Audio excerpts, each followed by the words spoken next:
बिस्मिल्लाहिर्रहमानिर्रहीम। अस्सलामुअलैकुम। आप देख रहे हैं यूट्यूब चैनल आम सी बातें।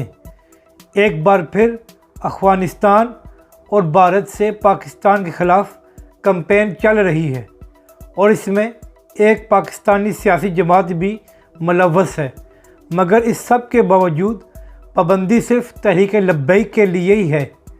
इस वीडियो में हम इसी के मुतालिक बात करेंगे, मगर इससे पहले अगर आपने अभी तक हमारे इस चैनल को सब्सक्राइब नहीं किया तो सब्सक्राइब कर लें, और अगर आपको ये वीडियो अच्छी लगे तो इसे लाइक और शेयर ज़रूर करें।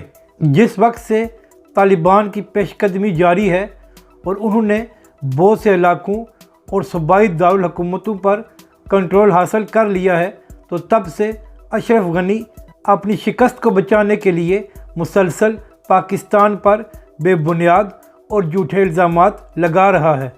तो इन्हीं झूठे इल्ज़ामात की एक कड़ी ये थी कि 2 दिन पहले पाकिस्तान के ख़िलाफ़ ट्विटर पर एक ट्रेंड चलाया गया कि पाकिस्तान पर पाबंदियां लगाई जाएं, और आज फवाद चौधरी और मोईद यूसुफ ने एक प्रेस कॉन्फ्रेंस की और उसमें बताया कि पाकिस्तान के ख़िलाफ़ जो भी ट्रेंड होते हैं पिछले 2 सालों से, तो उसमें बहुत से लोग भारत और अफ़गानिस्तान से शामिल होते हैं, और इसके अलावा पाकिस्तान की एक सियासी जमात PTM उसके लोग भी इसमें बढ़ चढ़ कर हिस्सा लेते हैं।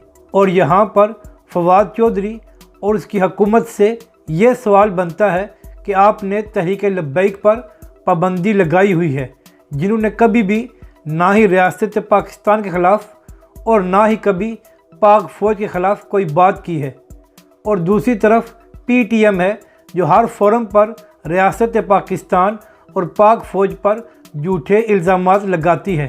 तो आप लोग उन पर पाबंदी क्यों नहीं लगा रहे? उनके लिए इतना नरम गोशा क्यों है, जिनके ख़िलाफ़ आपके पास सबूत भी हैं कि वो रियासत पाकिस्तान के ख़िलाफ़ काम कर रहे हैं? क्या पाबंदी सिर्फ तहरीक लब्बैक और उसके कायदीन के लिए रह गई है?